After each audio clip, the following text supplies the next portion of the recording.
الحمد لله رب العالمين والعاقبة للمتقين والصلاة والسلام على حبيبه محمد وعلى آله وأصحابه أجمعين. أما بعد فقد قال الله تعالى في القرآن العظيم الفرقان المجيد: وأعوذ بالله من الشيطان الرجيم بسم الله الرحمن الرحيم. خذ من أموالهم صدقة تطهرهم وتزكيهم بها وصل عليهم إن صلاتك سكن لهم. وقال نبينا صلى الله عليه وسلم: إذا أطعتم الزكاة فلا تنسوا ثوابها أن تقولوا اللهم اجعلها مغنما ولا تجعلها مغرما. صدق الله العلي العظيم صدق رسوله النبي الكريم ونحن على ذلك من الشاهدين والشاكرين الحمد لله رب العالمين. புகழும் புகழ்ச்சியும் சர்வ படைப்பினங்களையும் படைத்து அதை பரிபாலித்து கொண்டிருக்கக்கூடிய எல்லாம் அல்லாஹ் தஆலாவுக்கு என்றென்றும் நிலவட்டுமாக. சலாத்தும் சலாமும் கண்மணி நாயகம் சையீதுல் முர்சலீன் ஹாத்தமுன் நபியீன் முஹம்மது முஸ்தபா அஹ்மது முஜ்தபா ஸல்லல்லாஹு அலைஹி வஸல்லம் அவர்களின் மீதும் அவர்களின் குடும்பத்தினர்கள், சஹாபாக்கள், தாபிஈன்கள், தபஉ தாபிஈன்கள், சுஹதாக்கள், நாதாக்கள், நல்லோர்கள், ஷேக்மார்கள், அவுலியாக்கள், குறிப்பாக நம் அனைவர்களின் மீதும் இறைவனின் அருள் என்றென்றும் நீங்கா நிலவட்டுமாக. அன்பானவர்களே, அஸ்ஸலாமு அலைக்கும் வரஹ்மத்துல்லாஹி வபரகாத்துஹு. புனிதமிக்க இந்த ஜும்மாவுடைய நாளில், ரமலானுடைய கடைசி ஜும்மாவுடைய நாளில் அல்லாஹு தஆலா வழங்கக்கூடிய எல்லா விதமான அருள்களையும் பெறக்கூடிய நன்மக்களாக அல்லாஹு தஆலா நம் அனைவரையும் ஆக்கி அருள் புரிவானாக. புனித இல்லமாம் கஅபா ஷரீஃபை தவாஃப் செய்யக்கூடிய, ஹஜ் உம்ரா செய்யக்கூடிய பாக்கியத்தையும், திருநபியின் ரவுலாவை தரிசித்து ஆனந்த பரவசம் அடையக்கூடிய பாக்கியத்தையும் அல்லாஹு தஆலா நம்மவர்கள், நம் குடும்பத்தினர்கள், நம் சந்ததியினர்கள் அனைவருக்கும் திரும்ப திரும்ப தந்தருள் புரிவானாக. அன்பானவர்களே, அல்லாஹ்வினுடைய பேருபகாரம், அல்லாஹு தஆலா நம்மை ரமலானுடைய முதல் பத்தில் இறைவனுடைய அருளையும், இரண்டாம் பத்தில் அல்லாஹ்வினுடைய மேலான மன்னிப்பையும், மூன்றாம் பத்தில் கொடிய நரகிலிருந்து விடுதலையும் அல்லாஹ்விடத்தில் பிரார்த்திக்குமாறு கண்மணி நாயகம் ஸல்லல்லாஹு அலைஹி வஸல்லம் அவர்கள் நமக்கு வலியுறுத்தி கற்றுக் கொடுத்தார்கள். அதனை நாம் தொடர்ந்து ரஹ்மத்திற்காகவும், மக்ஃபிரத்திற்காகவும், நரக விடுதலைக்காகவும் தொடர்ந்து நாம் துஆ செய்து கொண்டிருக்கின்றோம். அல்லாஹ் ரப்புல் ஆலமீன் எல்லையில்லா அவனது அருளையும் மன்னிப்பையும் உங்களுக்கும் எனக்கும் உங்கள் குடும்பத்தாருக்கும் என் குடும்பத்தாருக்கும் ஈரகிலும் நிரப்பமாக வழங்கி அருள் புரிவானாக. அன்பானவர்களே, இஸ்லாம் கடமையாக்கி இருக்கும் 5 கடமைகளும் தனித்தனியானது. ஒவ்வொன்றும் தனித்தன்மைகளோடு கடமையாக்கப்பட்டது. எனவே ஒவ்வொன்றும் எவ்வாறு கடமையாக்கப்பட்டு எவ்வாறு செயல்படுத்தப்பட வேண்டும் என வலியுறுத்தப்பட்டுள்ளதோ அதே போன்றே செயல்படுத்தப்பட வேண்டும். அன்பானவர்களே, ஒரு கடமையை வேறொரு கடமையோடு ஒப்பீடு செய்வது, அதை போன்றுதான் இதையும் செய்ய வேண்டும் என்று கூறுவது அறிவீனமாகும். ஏனென்றால் இதை இங்கு குறிப்பிட காரணம், இன்று நம்மில் ஒரு பிரிவினர் ஹஜ்ஜை போன்று ஆயுளில் ஒரு முறை ஜக்காத் கொடுத்தால் போதுமானது என்று பிதற்றி வருகிறார்கள்.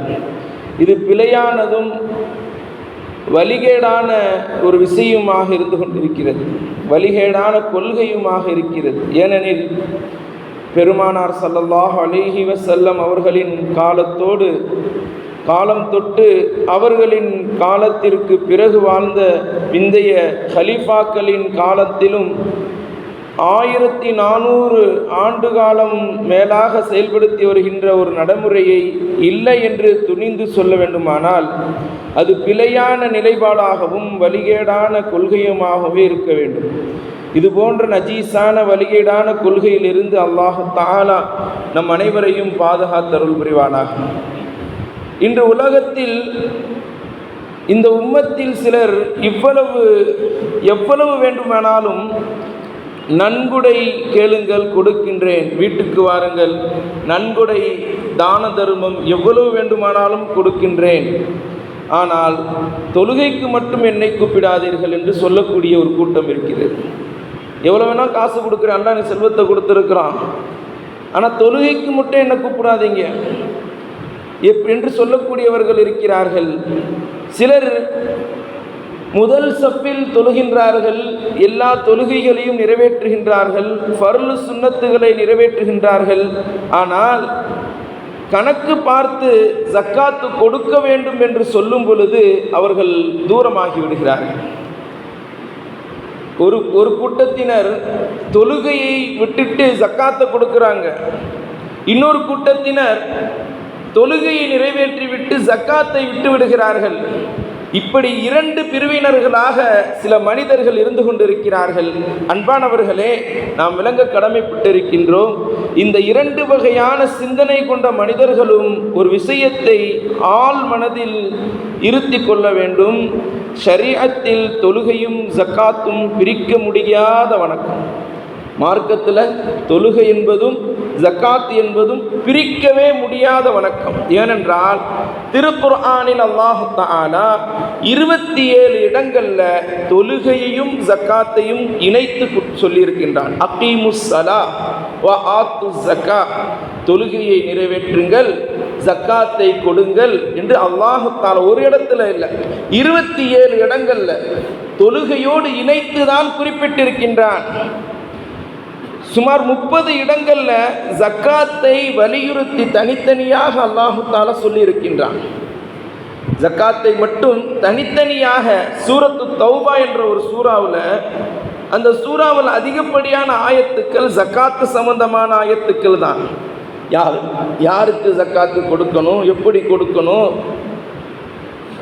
கொடுக்காவிட்டால் என்ன தண்டனைகள் என்று அல்லாஹு தஆலா சூரத்து தௌபாவில் அதிகப்படியான ஜக்காத்து சம்பந்தமான சட்டதிட்டங்களை இறக்கி இருக்கின்றான். அன்பானவர்களே, நம்ம தொழுகையை மட்டும் நிறைவேற்றிவிட்டால் ஜக்காத்து கொடுக்க தேவையில்லை என்று நினைக்கக்கூடியவர்களும், ஜக்காத்தை மட்டும் கொடுத்து விட்டால் போதும் தொழுக தேவையில்லை என்று நினைக்கக்கூடியவர்களும் மிகப்பெரிய ஒரு வழிகேட்டில் இருந்து கொண்டிருக்கிறார்கள் என்பதில் எந்த ஒரு சந்தேகமும் இல்லை. ஏன் தெரியுமா? கண்மணி நாயகம் ஸல்லல்லாஹு அலைஹி வஸல்லம் அவர்களுடைய தோழர்கள் குறிப்பிடுகின்றார்கள். அப்துல்லாஹ் இப்னு அப்பாஸ் ரலியல்லாஹு அன்ஹுமா அவர்கள் சொல்லும் பொழுது, ஸலாத்து மக்ரூனத்தும் பி ஸலாசத்தின், அல்லாஹு தஆலா 3 காரியத்தை 3 காரியங்களோடு இணைத்தே கூறியிருக்கின்றான். 3 காரியங்களை 3 காரியங்களோடு இணைத்தே கூறியிருக்கின்றான். ஒன்று, லா தக்பல் தாஅத் அல்லாஹ் இல்லா பி தாஅத்தி ரசூலிஹி, நான் அல்லாஹுவை வழிபட வேண்டும், அவனோடு அல்லாஹுவோடு ரசூலையும் வழிபட வேண்டும் என்பது முதலாவது விஷயம். நான் அல்லாஹுக்கு வழிபடுவேன், ரசூலுக்கு வழிபட மாட்டேன் என்று சொல்வதும் மிகப்பெரிய குற்றம். அல்லாஹ்வையும் வழிபட வேண்டும். அத்தீஉல்லாஹ வ அத்தீஉர் ரசூல் என்று குர்ஆன்ல பல இடங்களில் சொல்லப்பட்டிருக்குது. அல்லாஹ்வுக்கு வழிபடுங்கள், அவனுடைய ரசூலுக்கு வழிபடுங்கள். அப்போ குர்ஆன்ல 3 விஷயத்தை அல்லாஹ் திரும்ப திரும்ப சொல்றான். 3ஐ 3ஓடு சேர்த்து அல்லாஹ்வை வழிபடுங்கள், ரசூலுக்கு வழிபடுங்கள். இரண்டாவதாக, லா தக்பல் தாஅத்தல்லாஹ் இல்லா பி தாஅத்தி ரசூலிஹி என்று யார் சொன்னாலும், அதாவது அல்லாஹ்வுக்கு வழிபடுவேன், ரசூலுக்கு நான் வழிபட மாட்டேன் என்று சொன்னார், அவர் மிகப்பெரிய வழிகேட்டில் இருக்கிறார், மிகப்பெரிய வழிகேட்டில் இருக்கிறார். வலா தக்பலு ஸலாத்த இல்லா பி அதாஇ ஸக்கா, நான் தொழுகையை நான் நிறைவேற்ற மாட்டேன், ஆனால் ஜக்காத்து கொடுப்பேன் என்று சொன்னாலும் அவர் மிகப்பெரிய வழிகேட்டில் இருக்கிறார். வலா யக்பலுல்லாஹ ஷக்ரஹு இல்லா பி ஷுக்ரில் வாலிதை, நான் அல்லாஹ்வுக்கு நன்றி செலுத்த மாட்டேன், தாய் தந்தைக்கு மட்டும் நன்றி செலுத்துவேன் என்று சொல்பவரும் மிகப்பெரிய வழிகாட்டில் இருக்கிறார். அல்லாஹ்வுக்கும் நன்றி செலுத்தணும், தாய் தந்தைகளுக்கும் நன்றி செலுத்தணும். நன்றி என்ற விஷயத்தில் அல்லாஹ் தன்னோடு தன்னுடைய தாய் தந்தைகளும் இணைக்கின்றான். நம்முடைய தாய் தந்தைகளையும் அல்லாஹு தஆலா நீ அல்லாஹ்வுக்கு நன்றி செலுத்தும் பொழுது தாய் தந்தைகளுக்கும் நன்றி செலுத்து. குர்ஆனுடைய ஆயத்து அனிஷ்குர்லி வலிவாலிதைக்க, எனக்கும் நன்றி செலுத்து, உன்னுடைய தாய் தந்தைகளுக்கும் நன்றி செலுத்து. அகீமுஸ் ஸலாத்த வ ஆத்துஸ் ஸகாத், தொழுகையை நிறைவேற்று, ஜக்காத்தையும் கொடு. இந்த மூன்று விஷயங்களும் மூன்றோடு சேர்ந்தே குர்ஆன்ல சொல்லப்பட்டிருக்கு. ஒன்று அல்லாஹ்வுக்கு வழிபடுறது, ரசூலுக்கு வழிபடுறது. ஒன்று தொழுகையை நிறைவேற்றுறது, ஜக்காத்தையும் கொடுக்கிறது. மூன்றாவது அல்லாஹ்வுக்கு நன்றி செலுத்துவது, தன்னுடைய பெற்றோர்களுக்கு நன்றி செலுத்துவது. இந்த மூன்றோடு சேர்த்தே குர்ஆனில் சொல்லப்பட்டிருப்பதினால நம்ம இந்த மூன்று விஷயங்களை மிகவும் கவனமாக கையாள வேண்டும். அன்பானவர்களே, 7 பண்புள்ளவர்களின் மீது ஜக்காத்து கடமை. 7 வித விஷயங்கள் ஒரு மனிதரிடத்தில் இருந்தால் ஜக்காத்து கடமை. அன்பானவர்களே, ஒரு இறை நம்பிக்கையாளர் ஜக்காத்து கொடுக்க வேண்டும் என்றால் இந்த தகுதிகள் அவருக்கு இருக்க வேண்டும். ஒன்று, இறை நம்பிக்கையாளராக முஸ்லிமாக இருக்கணும், அல்லாஹ் ரசூலை ஈமான் கொண்டிருக்க வேண்டும், சுதந்திரமானவராக இருக்க வேண்டும். அடிமைக்கு ஜக்காத்து கடமை அல்ல. புத்தி சுவாதீனம் உள்ளவராக இருக்க வேண்டும். பைத்தியக்காரனுக்கு ஜக்காத்து கடமை அல்ல. பருவ வயதை அடைந்திருக்க வேண்டும். சிறுவர்கள் மீது ஜக்காத்து கடமை அல்ல. அதே போன்று 8 கிராம்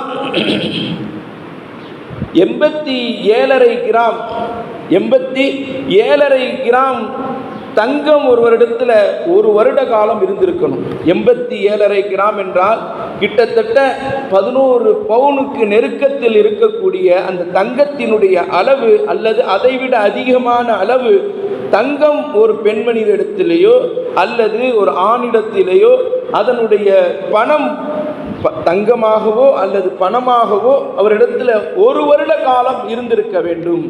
அப்படி இருந்தால் அவர் மீது ஜக்காத்து கடமை. அல்லது தங்கமாக இல்லை, பணமாக இருக்கிறது என்றாலும் அவர் மீது ஜக்காத்து கடமை.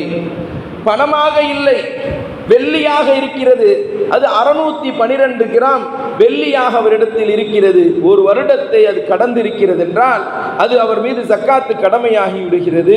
அன்பானவர்களே, அதே போன்று பொருளின் மீது அதிகாரம் படைத்தவராக இருக்கணும். ஒரு பொருள் அவர்கிட்ட இருக்குன்னா அது அவருக்கு சொந்தமான பொருளாக இருக்கணும். மனைவிக்கு உடைய பொருள் அவர் மீது ஜக்காத்து கடமையாகாது. பிள்ளைகளுக்குடைய பொருள் அவர் மீது ஜக்காத்து கடமையாகாது. தன்னுடைய பேரப்பிள்ளைகளுடைய பொருள்ல அவர் மீது ஜக்காத்து கடமையாகாது. அதனால அந்த பொருளுக்கு சொந்தக்காரராக அவர் இருக்க வேண்டும். அடுத்ததாக, இத்தகைய பொருளாதார குறைவில்லாமல் ஒரு வருடம் பொருளாதாரத்தில் ஒரு வருடம் பூர்த்தியாக இருக்கணும். இந்த பொருளாதாரம் எல்லாம் அவர்கிட்ட இருந்து ஒரு வருடம் பூர்த்தியானால்தான் ஜக்காத்து கடமை. அன்பானவர்களே, இந்த 7 பண்பு யாரிடத்தில் இருக்கின்றதோ அவர் மீது ஜக்காத்து அல்லாஹ் தஆலா கடமையாக்குகின்றான். இந்த 7 பண்புகளும் ஒருவிடம் பரிபூர்ணமாக அமைந்து விட்டால் அவர் ஆண்டுக்கு ஒரு முறை ரமலான் மாதமோ அல்லது வேறு மாதங்களிலோ கடமையான ஜக்காத்தை 100க்கு 2.5% என்ற விதத்தில் கொடுத்தாகுவது அவர்கள் மீது கடமையாக்கப்பட்டிருக்கிறது. 100க்கு 2.5%. 1 லட்சம் ரூபாய் இருக்குன்னு சொன்னால் அதில் எவ்வளோங்க கொடுக்கணும்? 2500 ரூபாய். அது 100க்கு 2.5%. 2500 ரூபாய் 1 லட்சம் ரூபாய்க்கு. 2 லட்சம் இருந்துச்சுன்னா 5000 ரூபாய். 3 லட்சம் இருக்குன்னா 7500. 10 லட்சம் ரூபாய் ஒருத்தர்கிட்ட இருக்குன்னா எவ்வளோங்க கடமை? 10 லட்சம் ரூபாய் இருந்தா 25,000 ரூபாய் கடமை.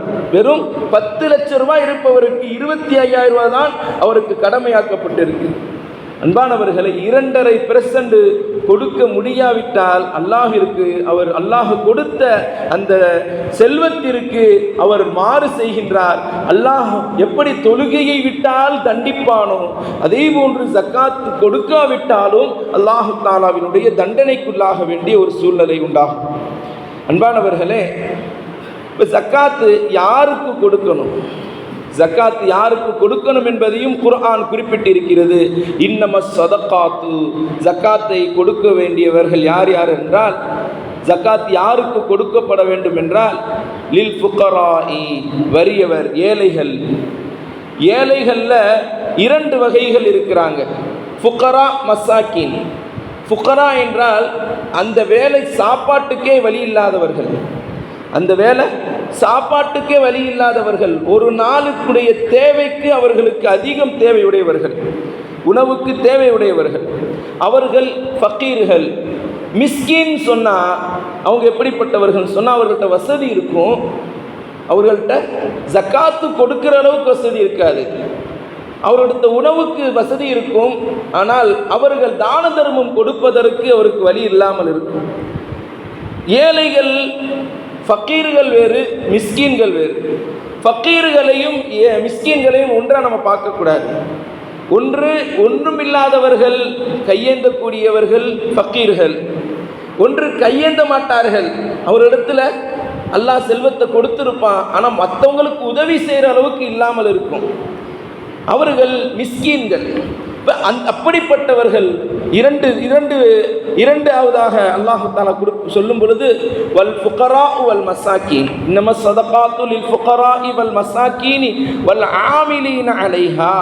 அடுத்து அந்த காலத்தில் நபி ஸல்லல்லாஹு அலைஹி வஸல்லம் அவருடைய காலத்தில் சஹாபாக்களுடைய, அதாவது குலஃபாய ராஷிதீன்கள், கலீஃபாக்களுடைய ஆட்சி காலத்தில், அதற்கு பிறகும் சில காலங்களில் ஜக்காத்தை வசூல் செய்பவர்களை நியமித்திருந்தார்கள்.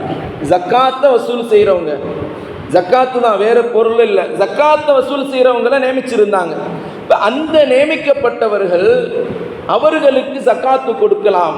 வல் ஆமிலீன அலைஹா, ஜக்காத்து பணத்தை வசூல் செய்பவர்களுக்கும் ஜக்காத்து கொடுக்கலாம் என்று குர்ஆன் குறிப்பிடுகிறது, அல்லாஹ் தஆலா குறிப்பிட்டிருக்கின்றான். அடுத்ததாக வல் ஆமிலீன அலைஹா வல் அல்லஃபத்தி குலூபுஹும், புதிதாக மார்க்கத்திற்கு வராங்கல்ல, புதிதாக மார்க்கத்திற்கு இஸ்லாத்தை தழுவியவர்கள், அவர்களுடைய உள்ளத்தில் ஒரு எண்ணம் ஏற்பட வேண்டும், நம்ம இஸ்லாத்துக்கு போனால் நம்முடைய கஷ்ட நஷ்டங்களை எல்லாம் அவர்கள் நீக்கி விடுவார்கள், நம்முடைய ஏழ்மையெல்லாம் போக்கி விடுவார்கள், அவர்கள் இஸ்லாத்திற்கு அதிகமான மக்கள் அந்த காலத்தில் வர வேண்டும் என்பதற்காக அல்லாஹ் தஆலா இந்த கட்டளை ஏற்றிருந்தான்.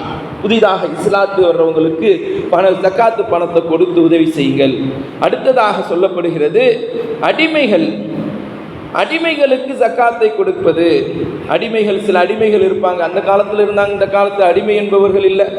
இப்போ கடனாளிகளாக இருக்கிறாங்க, கடன் கொடுக்கக்கூடிய அந்த கடனாளிகளுக்கு கடனை அடைப்பதற்காக ஜக்காத்து பணத்திலிருந்து நம்ம கொடுத்து உதவலாம். அன்பானவர்களே, ஜக்காத்து பணத்திலிருந்து கடன் அடைப்பதற்காக கொடுத்து உதவலாம். அதே போன்று வழிப்போக்கர்கள், முசாஃபிர்கள் சொல்லுவாங்க, வழிப்போக்கர்கள்னா முசாஃபிர்கள், அவர்கள் செல்வந்தராக கூட இருக்கலாம், வெளியூர்லேருந்து வந்திருக்கிறார், பயணத்தில் வந்திருக்கிறார், பயணத்தில் வந்தவர், அவரிடத்தில் செல்வம் இல்லை, காசு இல்லை, பணம் இல்லை, சாப்பாடுக்கு வழி இல்லை, இப்போ அவருக்கு ஜக்காத்துடைய காசை கொடுக்கலாம் என்று மார்க்கம் சொல்லி இருக்கிறது. அன்பானவர்களே, இப்போ 8 விதமான மனிதர்களுக்கு ஜக்காத்து கொடுப்பதற்கு மார்க்கம் சொல்லி இருக்கு. இப்போ நம்ம சில விஷயங்களை விளங்கிக்கொள்ளணும். இப்போ ஜக்காத்து பொருளை பள்ளிவாசலுக்கு கொடுக்கலாமா? அந்த பணத்தை கொடுக்கவே கூடாது. பள்ளிவாசலுடைய கட்டிட வேலைகளுக்கு ஜக்காத்து காசை என்னைக்கும் கொடுக்கக்கூடாது. பள்ளிவாசலுடைய கட்டிடம் அது எதற்காக பயன்படும்? தொழுகைக்காக பயன்படுது. தொழுகைக்கு யார் வராங்க? வசதி படைத்தவர்களும் வருகிறார்கள், செல்வந்தர்களும் வருகிறார்கள், ஏழைகளும் வருகிறார்கள். ஜக்காத்து பணம் யாருக்கு பயன்பட வேண்டும்? ஏழைகளுக்கு பயன்பட வேண்டும். பள்ளிவாசல் கட்டிட வேலைக்கு ஜக்காத்து காசை கொடுத்துறாதீங்க. மதரசாவுக்கு கொடுக்கலாம்.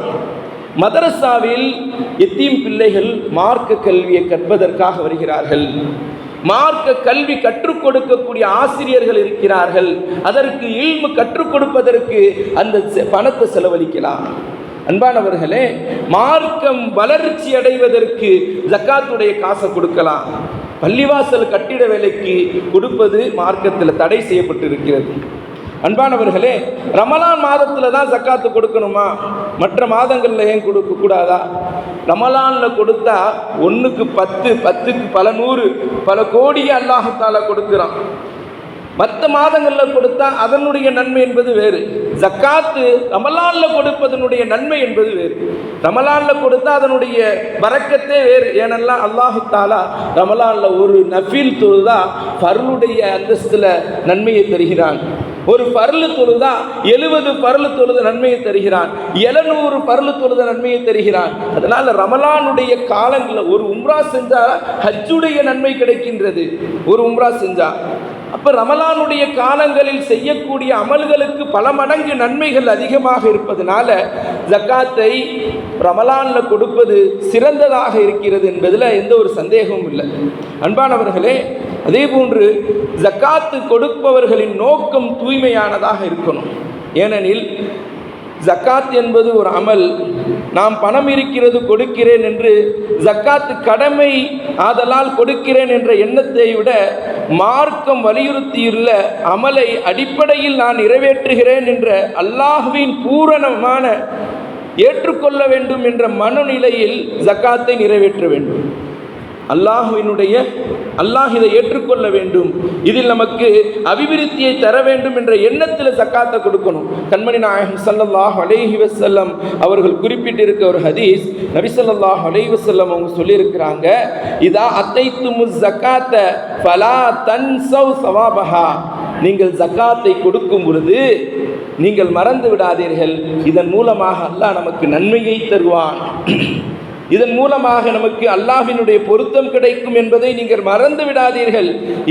நீங்கள் சொல்லுங்கள், ஜக்காத்து கொடுக்கும் பொழுது நீங்கள் சொல்லுங்கள், அல்லாஹும்ம ஜஅல்ஹா மக்னமன் வலா தஜஅல்ஹா மக்ரமன், யா அல்லாஹ், நான் வழங்கிய இந்த ஜக்காத்தை பல்கி பெருக்குவதாக ஆக்குவையாக, நான் வழங்கிய இந்த ஜக்காத்தை ஒன்றுமில்லாததாக ஆக்கிவிடாதே. ஜக்காத்து கொடுக்கும் பொழுது இந்த ஜக்காத்து பெருகணும், வளர்ச்சி அடையணும் என்ற நிய்யத்தில் கொடுக்கணும். இதை ஒன்றுமில்லாததான் ஆக்கிறாத அப்படின்ற நிய்யத்தில் நம்ம கொடுக்கணும் என்று நபி ஸல்லல்லாஹு அலைஹி வஸல்லம் நமக்கு கற்றுத்தந்திருக்கிறார்கள். அதே போன்று ஜக்காத்து வாங்கக்கூடியவர்களும் நல்ல எண்ணத்தோடு வாங்கணும். அவருக்கு கடமை அதான் நம்மை தேடி வந்து கொடுக்கிறார் என்று எண்ணி பார்க்கும்போது வாங்கிட்டு ஒரு புன்முறுமுகளோடு விட்டுறக்கூடாது. வாங்கிட்டு ஜஸாக்கல்லாஹ் என்று சொல்லியதோடு மட்டுமல்லாமல் அவருக்காக துஆ செய்ய வேண்டும். ஏனென்றால் நபி ஸல்லல்லாஹு அலைஹி வஸல்லம் அவர்களிடத்தில் அப்துர் ரஹ்மான் இப்னு அவுஃப் ரலியல்லாஹு அன்ஹு அவர்கள் வருகிறார்கள். வந்து நபி அவங்க சொன்னாங்க, ஒரு போருடைய சமயம் உங்களிடத்தில் இருக்கக்கூடிய செல்வத்தை கொடுத்து உதவுங்கள் என்று சொல்லும் பொழுது நபி ஸல்லல்லாஹு அலைஹி வஸல்லம் இடத்துல அப்துர் ரஹ்மான் இப்னு அவுஃப் ரலியல்லாஹு அன்ஹு அவர்கள் வந்து 4000 அவர்களிடத்தில் 4000 திர்ஹம் தீனார்கள் இருந்தது, தங்க காசு இருந்துச்சு. அவர் வந்து நபி அவங்கள்ட்ட சொன்னார், யா ரசூலல்லாஹ், அல்ஃபானி மின்ஹா அக்ரல்துஹுமா ரப்பி, என்னுடைய ரப்புக்காக 2000 திர்ஹத்தை நான் தீனாரை கொடுக்கின்றேன். ஆனால் அந்த மீதி இருக்கக்கூடிய 2000 தீனாரை அல்பானி தரக்ககுமா லி அயாலி, என்னுடைய சொந்தக்காரர்களுக்காக, என்னுடைய குடும்பத்தினருக்காக 2000 தீனாரை நான் வைத்து விட்டேன், வீட்டில் வச்சிருக்கேன்னு சொன்னார். இப்போ நபி ஸல்லல்லாஹு அலைஹி வஸல்லம் அவங்க இந்த பொருளை வாங்கி வைத்து கொண்டு சொன்னக்கூடிய வார்த்தை என்ன தெரியுமா? பாரக்கல்லாஹு லக்க ஃபீமா ஆத்தைத்த, அல்லாஹு தஆலா நீங்கள் கொடுத்ததில் பரக்கத்து செய்வானாக, எதை நீங்கள் கொடுத்தீங்களோ அதில் நீ பரக்கத்து செய்வானாக. ஓ பாரக்கல்லாஹு லக்க ஃபீமா அம்சக்த, எதை நீங்கள் வைத்து கொண்டீங்களோ அதிலேயும் பரக்கத்து செய்வானாக என்பதே நபி ஸல்லல்லாஹு அலைஹி வஸல்லம் துஆ செஞ்சிருக்கிறாங்க. இப்போ ஒருத்தர் வந்து பொருள் கொடுக்கிறாரு, பணம் கொடுக்கிறாரு, செல்வத்தை கொடுக்கிறாருன்னு சொன்னால் அதை வாங்கி கொண்டு புன்மருவரோடு அவர் சிரித்த முகத்தோடு அவர்களுக்காக துஆ செய்வது நபி ஸல்லல்லாஹு அலைஹி வஸல்லம் அவர்கள் நமக்கு காட்டி கொடுத்த ஒரு சுன்னத்தான வழிமுறையாக இருந்து கொண்டிருக்கிறது. அன்பானவர்களே, வாங்கும் நிலையில் இருந்து நாம் நாளுக்கு நாள் அதே நிலையில் இருந்திடக்கூடாது. அல்லாஹு தஆலா செல்வத்தை இல்லாமல் வச்சிருக்கான். சில காலங்கள் வாங்கக்கூடிய சூழ்நிலையிலேயே இருந்து விடக்கூடாது. கொடுக்கக்கூடிய சூழ்நிலையை நாம் உருவாக்குவதற்கு முயற்சி செய்ய வேண்டும் என்பதையும் நபி ஸல்லல்லாஹு அலைஹி வஸல்லம் அவர்கள் நமக்கு கற்றுத்தந்திருக்கிறார்கள். ஒரு சஹாபி ஹக்கீம் இப்னு ஹிஸாம் ரலியல்லாஹு அன்ஹு அவர்கள் சொன்னாங்க, சஅல்து ரசூலுல்லாஹி ஸல்லல்லாஹு அலைஹி வஸல்லம் ஃபஅதானி, யா ரசூலல்லாஹ் எனக்கு ஏதாவது கொடுங்க, யா ரசூலல்லாஹ் எனக்கு ஏதாவது கொடுங்க என்று கேட்கும் பொழுது நபி அவங்க கேட்டால் கொடுக்க மாட்டேன்னு சொல்லவே மாட்டாங்க. வாழ்க்கையில் இல்லைன்னே சொல்ல மாட்டாங்க.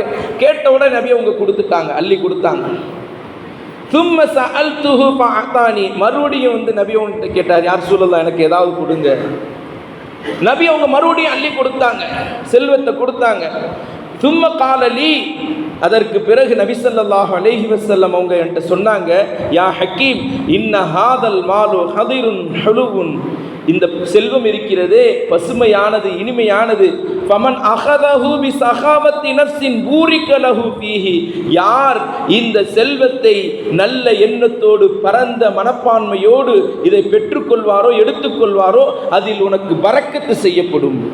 நல்ல மனப்பான்மையோடு பரந்த எண்ணத்தோடு கொடுக்கக்கூடிய சூழ்நிலையோடு யார் அதை பெற்றுக்கொள்கிறாரோ நல்ல எண்ணத்தோடு அதில் பரக்கத்து செய்யப்படும். ஃபமன் அஹதஹு பி இஸ்ராஃபி நஃப்ஸின் லம் யுபாரிக் லஹு ஃபீஹி, யார் இந்த செல்வத்தை இஸ்ராஃபான எண்ணத்தோடு தேவையில்லாமல் யார் பெற்றுக்கொள்கிறாரோ அதில் பரக்கத்து என்பது கிடையாது. ஒருத்தட்ட செல்வம் இருக்குது, தேவை இல்லை, அப்படி இருந்தும் கேட்டு பெற்றுக்கொள்கிறார் என்றால் அதில் பரக்கத் என்பது இருக்காது. அதனால தான் நபி ஸல்லல்லாஹு அலைஹி வஸல்லம் அவங்க சொன்னாங்க, நீ அல்லாஹ்விடத்தில் நீ அந்த இதற்கு ஒரு உதாரணம் சொல்லும் பொழுது சாப்பிட்டு வயிறு நிரம்பாதவனை போன்று என்று நபி அவங்க சொன்னாங்க. செல்வம் இருந்தும் ஒருத்தன் யாரிடத்திலாவது கையேந்துகிறான் என்றால் அது எப்படிப்பட்டது? சாப்பிட்டு வயிறு நிரம்பாததை போன்றது என்று சொல்லிவிட்டு நபி அவர்கள் சொன்னார்கள், அல் யதுல் உல்யா கைர் மின் யதி சுஃப்லா, உயர்ந்த கரத்தின் தாழ்ந்த கரத்தை விட சிறந்தது என்று சொன்னார்கள். கொடுக்கும் கரம் வாங்கும் கரத்தை விட சிறந்தது என்று கண்மணி நாயகம் ஸல்லல்லாஹு அலைஹி வஸல்லம் அவங்க சொன்ன பிறகு அந்த சஹாபி நபி அவங்ககிட்ட சொன்னாங்க, யா ரசூலல்லாஹ் வல்லதி பஅஸக பில் ஹக், அல்லாஹ் உங்களை சத்தியத்தின் மீது அனுப்பியதின் மீது நான் சத்தியமிட்டு சொல்கின்றேன். சொல்லிவிட்டு அவர் சொன்னார், லா அஸ்ர அஹதன் பஅதக ஷைஅன் ஹத்தா அஃபாரகத் துன்யா என்று சொல்லிவிட்டு நபி ஸல்லல்லாஹு அலைஹி வஸல்லம் அவங்க சொன்னார் அந்த சஹாபி, யா ரசூலல்லாஹ் நான் வாழ்க்கையில் இனிமேல் யாரிடத்திலும் கையேந்த மாட்டேன், யாரிடத்திலும் எதுவும் கேட்க மாட்டேன், யாரிடத்திலும் எதுவும் வாங்க மாட்டேன் என்று சொன்னார். ஹக்கீம் இப்னு ஹிஷாம் ரலியல்லாஹு அன்ஹு அவர்கள் இதை சொன்ன பிறகு நபி அவங்க காலத்துக்கு பிறகு சில போரில் கலந்து கொண்டார். அல்லாஹு தஆலா அந்த போரில் கனிமத்து பொருள் கிடைத்தது. சஹாபாக்களுக்கு பங்கிட வேண்டிய சூழ்நிலை. ஹஜ்ரத் அபூபக்கர் சித்தீக் ரலியல்லாஹு அன்ஹு அவர்கள் அழைக்கின்றார்கள், இந்த கனிமத்து பொருளை வாங்கிக்கிங்க. இல்லை எனக்கு வேணான்ட்ட, நான் யார்கிட்டையும் எதுவும் வாங்க மாட்டேன், நபி அவங்கள்ட்ட வாக்குறுதி கொடுத்து இருக்கின்றேன், இனிமேல் யாரிடத்திலும் எதுவும் வாங்க மாட்டேன் என்று, அதனால் நான் வாங்க மாட்டேன்னு சொல்லிட்டேன். உமர் ரலியல்லாஹு அன்ஹு அவர்களுடைய காலத்தில் அதே மாதிரி உமர் ரலியல்லாஹு அவங்க கூப்பிட்டு இந்தாங்க கனிமத்து பொருளை வாங்கிக்கோங்க. உமர் ரலியல்லாஹு அவங்கள்ட்டையும் சொன்னார், நான் யாரிடத்திலும் எதுவும் வாங்க மாட்டேன், நபி அவங்கள்ட்ட நான் வாக்குறுதி கொடுத்திருக்கிறேன். அன்பானவர்களே, 120 வருட காலம் அவர்கள் வாழ்ந்தார்கள். 60 வருட காலம் ஐயாமுல் ஜாஹிலியாவில் கழிந்து விட்டது. 60 வருட காலம் அவர்கள் ஈமான் கொண்டவர்களாக வாழ்ந்தார்கள். அவருடைய கடைசி நிலையில அழுகக்கூடியவராக இருந்தார்கள். ஏன் இப்படி அழுகிறீங்கன்னு கேட்கும் பொழுது, என்னுடைய பாதி ஆயுள் நான் நிறை மறுப்பிலே கழிச்சிட்டேனே, என்னுடைய நண்பர்கள் என்னுடைய தோழர்கள் எல்லாம் என்னை விட அதிகமான நன்மையை சம்பாதித்திருப்பார்களே என்று கவலைப்பட்டு அழுததாக சொல்லப்படுகிறது. அன்பானவர்களே, இதே போன்று அல்லாஹு தஆலா அவருக்கு செல்வத்தில் வளர்ச்சியும் கொடுத்தான். எந்த அளவுக்கு வளர்ச்சி சொன்னால், ஒரு தடவை ஹஜ்ஜுக்கு போகும் பொழுது 100 ஒட்டகங்களை கொண்டு சென்றார். அல்லாஹ்வை தவிர வேறு யாரிடத்திலும் வாங்கக்கூடாது என்ற அந்த எண்ணம் படைத்தவர், யாரிடத்திலும் கேட்க மாட்டேன் என்ற எண்ணம் படைத்தவருக்கு அல்லாஹ் பரக்கத்தை கொடுத்தான். எந்த அளவுக்குங்க? 100 ஒட்டகத்தை கொண்டு சென்று மதீனாவில் இருந்து மக்காவிற்கு அவர் குர்பானி கொடுத்தார். இன்னொரு தடவை 100 அடிமைகளை அழைத்து சென்று மக்காவில் சென்று அடிமையை உரிமையிட்டார். அவருடைய இந்த அடிமைகளுடைய கழுத்தில் இந்த அடிமை அல்லாஹ்வுக்காக உரிமையிடப்பட்டவர் என்று வெள்ளி இதழாக எழுதப்பட்டிருந்துச்சு. வெள்ளி தட்டில் எழுதி கழுத்தில் ஒட்டி இருந்தாங்க. இது அல்லாஹ்வுக்காக உரிமையிடப்பட்ட அடிமைகள். அன்பானவர்களே, வாங்க வேண்டிய சூழ்நிலை இருந்தும் வாங்காமல் அல்லாஹு தாலாவிடத்தில் மட்டும் கேட்பேன் என்ற அந்த எண்ணம் இருப்பவர்களுக்கு அல்லாஹு தாலா அள்ளி அள்ளி கொடுக்கக்கூடியவனாக இருக்கின்றான். நாம் அல்லாஹு தாலாவிடத்தில் அதிகமாக கேட்டு பெற்றுக்கொள்ளக்கூடிய சூழ்நிலையை அல்லாஹு தாலா தந்தருள் வருவானாக. ஜக்காத்துடைய நோக்கத்தை மட்டும் நம்ம விளங்கிக்கிறோம். ஜக்காத்துடைய நோக்கம் என்னங்க? நபி அவங்க அல்லாஹு தஆலா ஜக்காத்தினுடைய நோக்கத்தை நமக்கு வலியுறுத்தி இருக்கின்றான். ஜக்காத்துடைய நோக்கம் என்ன? எல்லோரும் நல்ல செல்வந்தர்களாக வாழ வேண்டும். யாரும் ஏழைகளாக இருக்கக்கூடாது. யாரும் யாரிடத்திலும் தேவையுடையவர்களாக இருக்கக்கூடாது. யாரும் கஷ்டப்படக்கூடியவர்களாக இருக்கக்கூடாது. உணவுக்கு கஷ்டமுடையவர்களாக யாரும் இருக்கக்கூடாது என்பதுதான் அசல் நோக்கம். ஏனென்றால் இந்த நோக்கத்தை நிறைவேற்றுவதற்காகத்தான் அல்லாஹு தஆலா ஜக்காத்தை கடமையாக்கினார். கண்மணி நாயகம் ஸல்லல்லாஹு அலைஹி வஸல்லம் அவர்கள் முஆத் இப்னு ஜபல் ரலியல்லாஹு அன்ஹு அவர்களை யமன் நாட்டு கவர்னராக அனுப்பி வைத்தார்கள். யமன் நாட்டிலிருந்து அவருடைய காலத்தில் செல்வத்தை அனுப்பி வச்சாங்க. ஜக்காத்தை வசூல் செஞ்சு 3 பகுதியை ஹஜ்ரத் உமர் ரலியல்லாஹு அவங்களுக்கு அனுப்பி வைக்கிறாங்க. அனுப்பி வைக்கும் பொழுது உமர் ரலியல்லாஹு அன்ஹு அவர்கள் சொல்றாங்க, உங்களை யமன் நாட்டு கவர்னராக அனுப்பியது ஜக்காத்தை வசூல் செய்து வரியை வசூல் செய்து இங்கு அனுப்ப வேண்டும் என்பதற்காக இல்லை. ஜக்காத்தை வசூல் செய்து அங்குள்ள ஏழைகளுக்கு கொடுக்க வேண்டும், அங்கு ஏழைகளை இல்லாமல் ஆக்க வேண்டும் என்பதற்காகத்தான் உங்களை கவர்னராக அனுப்பினோம் என்று சொல்லும் பொழுது அவங்க பதிலுக்கு லெட்டர் எழுதினாங்க, அமீருல் முஃமினீன் அவர்களே, தவறாக நீங்கள் புரிந்து கொண்டீர்கள். எங்களுடைய ஜக்காத்தை நாங்கள் வசூல் செய்து கொடுத்தது போக இங்கு ஏழைகள் கொடுப்பதற்கு ஆள் இல்லாமல் மீதி பணத்தை உங்களிடத்தில் கொடுத்து அனுப்பியிருக்கின்றேன். 3 பகுதி கொடுத்து அனுப்பினாங்க. சில காலம் கழிந்தது, முழுவதையுமாக கொடுத்து அனுப்பினார்கள். சொன்னாங்க, யமன் நாட்டில் ஜக்காத்து வாங்கிறதுக்கு ஆள் இல்லை, எல்லோரும் செல்வந்தர்களாக ஆகிவிட்டார்கள். காலங்கள் கடக்க கடக்க செல்வந்தர்கள் ஏழைகளே இல்லாத யமனாக மாறியது. அன்பானவர்களே, உமர் இப்னு அப்துல் அசீஸ் ரஹ்மத்துல்லாஹி அலைஹி அவர்களுடைய காலத்தில் 2.5 வருட ஆட்சிக்கு பிறகு அவர்கள் ஜக்காத்தை மக்களுக்கு வாங்கி கொடுக்க ஆரம்பித்த பிறகு அவர்களுடைய ஆட்சி காலத்தில் இஸ்லாமிய தேசத்தில் யாரும் ஜக்காத்து வாங்கக்கூடியவர்கள் இல்லை. நிறைய பேர் ஜக்காத்து பணத்தை எடுத்துட்டு தேடி போவாங்க, மக்களை தேடி தேடி தேடி தேடி போய் பார்ப்பாங்க. ஜக்காத்து வாங்குறதுக்கு யாருமே இருக்க மாட்டாங்க. ஜக்காத் வாங்குறதுக்கு யாருமே இருக்க மாட்டாங்க. ஜக்காத்துடைய நோக்கம் என்னங்க? ஜக்காத்துடைய நோக்கம் ஏழைகளை இல்லாமல் ஆக்க வேண்டும், தேவையுடையவர்கள் இல்லாமல் ஆக்க வேண்டும். அது மாதிரி நம்மிடத்தில் இருக்கக்கூடிய ஜக்காத்தை கணக்கிட்டு நம்ம யார் யார் தேவையுடையவர்களாக இருக்கிறார்களோ அவர்களுக்கு கொடுத்து அவர்களினுடைய வறுமையை போக்குவது நமக்கு அல்லாஹு தஆலா கடமையாக்கி இருக்கின்றான். அல்லாஹு தஆலா நம்முடைய ஜக்காத்தை சரியான முறையில் நிறைவேற்றி இறைவனுடைய அருளையும் மதிப்பையும் கண்ணியத்தையும் பெறக்கூடிய நன்மக்களாக அல்லாஹு தஆலா நம் அனைவரையும் ஆக்கி அருள் புரிவானாக. வாஹிரு தஅவானா அனில் ஹம்துலில்லாஹி ரப்பில் ஆலமீன். அஸ்ஸலாமு அலைக்கும் வரஹ்மத்துல்லாஹி வபரகாத்துஹு.